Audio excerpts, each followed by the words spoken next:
Panorama group, जो सोचता है वो करता है। आपके अपने सपनों का आशियाना। रेप, मर्डर और खामोश सिस्टम, क्या सच में बिहार में आज भी सुशासन की सरकार है? नमस्कार, आप देख रहे हैं सिटी पोस्ट लाइव। मैं हूं सृष्टि राज।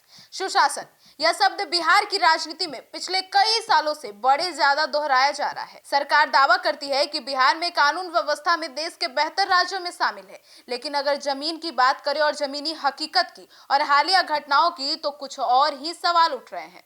जी हाँ, रेप और मर्डर आखिर बिहार में रुक क्यों नहीं रहा है? क्या सच में आम आदमी को बिना आंदोलन, बिना सड़क पर उतरे, बिना मीडिया के शोर शराबे के न्याय मिल रहा है? अगर सुशासन होता तो क्या 4 साल की मासूम बच्ची से बलात्कार होता? 17 साल की नीट की छात्रा की मौत संदिग्ध बताई जाती? राजधानी पटना में दिन दहाड़े रिटायर्ड शिक्षिका की गला रेतकर हत्या होती? बड़े व्यापारी, डॉक्टर और आम नागरिक खुलेआम मारे जाते हैं। आज बिहार इन्हीं सवालों से जूझ रहा है। सुशासन का दावा और अपराध की हकीकत की बात करें तो सरकारी मंचों से कहा जाता है कि बिहार में कानून का राज है, लेकिन पिछले कुछ महीनों की घटनाएं इस दावे की पोल खोलती है। जी हाँ, 4 साल की बच्ची से रेप होता है, इंसानियत पर धब्बा। 4 साल की एक मासूम बच्ची, जिसे यह तक नहीं पता कि अपराध क्या होता है, उसके साथ दरिंदगी होती है। सवाल यह नहीं कि अपराध हुआ है, सवाल यह है कि अपराधी इतने बेखौफ क्यों है? क्यों उन्हें कानून का डर नहीं है? अगर सुशासन होता तो अपराधी यह सोचकर कांपते कि पकड़े गए तो बचेंगे नहीं। 17 साल की नीट की छात्रा, पहले उस पूरे केस को दबाने की कोशिश की गई, आत्महत्या बताने की कोशिश की गई, फिर जब पोस्टमार्टम रिपोर्ट आया तब जाकर सच सामने आया।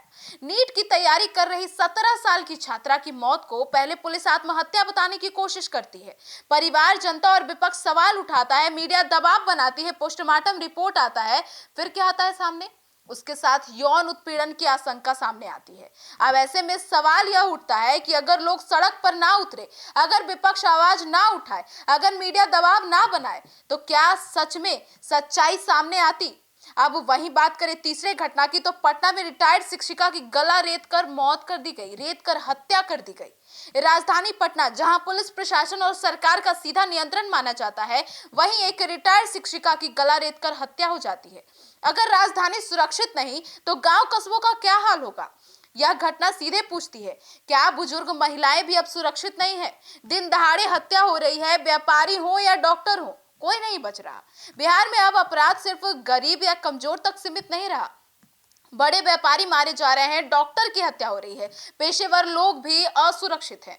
यह बताता है कि अपराधियों को यह भरोसा है कि या तो केस दब जाएगा, या जांच सालों चलेगी, या हम बच निकलेंगे। अब पुलिस की भूमिका और सुरक्षा या पारदर्शी, इसी पर सवाल उठ रहे हैं। सबसे बड़ा सवाल तो पुलिस की भूमिका को लेकर उठता है कि बार बार एक ही पैटर्न दिख रहा है पुलिस की काम को लेकर। घटना होती है, पुलिस शुरुआती बयान में मामले को हल्का बताती है, पोस्टमार्टम होता है, जांच से सच्चाई निकलती है, तब जाकर सबूत, जो जब तो उस टाइम तक सबूत कमजोर हो जाते हैं। तो ऐसे में कई सवाल उठते हैं कि क्या यह सिर्फ लापरवाही है या सिस्टम के भीतर कोई दबाव है? अब क्यों हर बड़े केस के पीछे पुलिस पहले कहती है कि आत्महत्या है, कहीं कहती है कि कोई गलत बात नहीं है, कहीं कहती है जांच चल रही है, और बाद में कहानी बदल जाती है? न्याय क्यों आंदोलन के बाद ही मिल रहा है, यह सबसे बड़ा सवाल उठ रहा है। यह बिहार की सबसे डरावनी सच्चाई बन चुकी है। बिना धरना, बिना सड़क जाम, बिना विपक्ष, बिना मीडिया, न्याय ही नहीं मिल रहा। अगर सुशासन है तो इन सभी के बिना भी न्याय मिल सकता था। नीट की छात्रा का मामला हो या किसी गरीब बच्ची का, जब तक लोग सड़क पर नहीं उतर रहे हैं, सरकार और प्रशासन हरकत में ही नहीं आती। अब क्या न्याय अब संवैधानिक अधिकार नहीं है, बल्कि दबाव का नतीजा बन गई है? यह सवाल बनकर उभर रहा है। गरीब को न्याय क्यों देर से मिलता है, या कहें कि कभी मिलता भी है या नहीं मिलता? यह सवाल जो बार बार उठता है। गरीब को न्याय तब क्यों मिलता है जब विपक्ष इसे मुद्दा बनाता है, नहीं तो गरीब को न्याय मिलने की कोई आशंका ही नहीं होती है।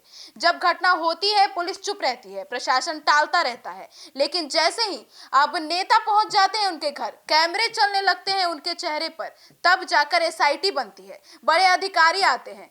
अब क्या गरीब की आवाज की कोई कीमत ही नहीं है? सिर्फ सड़क, नाला और पुल से बिहार का विकास नहीं होता।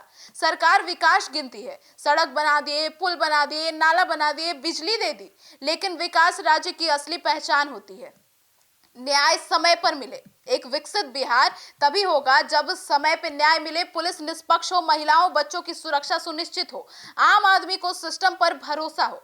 आज बिहार में यह भरोसा डगमगा चुका है, जनता का भरोसा टूट रहा है। आज बिहार की जनता पूछ रही है कि क्या हमें हर बार सड़क पर उतरना पड़ेगा? क्या हर पीड़ित परिवार को मीडिया का सहारा लेना पड़ेगा? क्या पुलिस पर भरोसा करना गलती है? जब भरोसा टूटता है तो समाज डर और गुस्से से भरता है, ये राजनीतिक बनाम इंसाफ हो जाता है। हर घटना के बाद सरकार सफाई देती है कि विपक्ष आरोप लगाता है, लेकिन पीड़ित परिवार बस इंसाफ चाहता है। अगर सुशासन होता तो अपराध पर राजनीति नहीं, सीधी और सख्त कार्रवाई होती। तो क्या सच में बिहार में सुशासन है? अगर आज सच में सुशासन होता तो 4 साल की बच्ची सुरक्षित होती, 17 साल की छात्रा को न्याय के लिए इतना लड़ना ना पड़े। अब पटना में रिटायर्ड शिक्षिका जिंदा होती। अपराधी पुलिस से नहीं डरती, कानून से डरते हैं। हकीकत यह है कि सुशासन कागजों और भाषणों में है, जमीन पर डर, लापरवाही और दबाव का सिस्टम दिखता है। सुशासन साबित करना होगा, कहना नहीं होगा। बिहार को अब नारे नहीं चाहिए, न्याय चाहिए। बिना आंदोलन के न्याय नहीं मिल रहा, बिना मीडिया के कार्रवाई नहीं हो रही, बिना राजनीति के इंसाफ नहीं मिल रहा। जब ये होगा तभी बिहार को सच में सुशासन वाला राज्य कहा जा सकता है, जब मीडिया और विपक्ष इन सभी में इन्वॉल्व ना हो। वरना सवाल सिर्फ एक ही जिंदा रहेगा, सुशासन कहाँ है?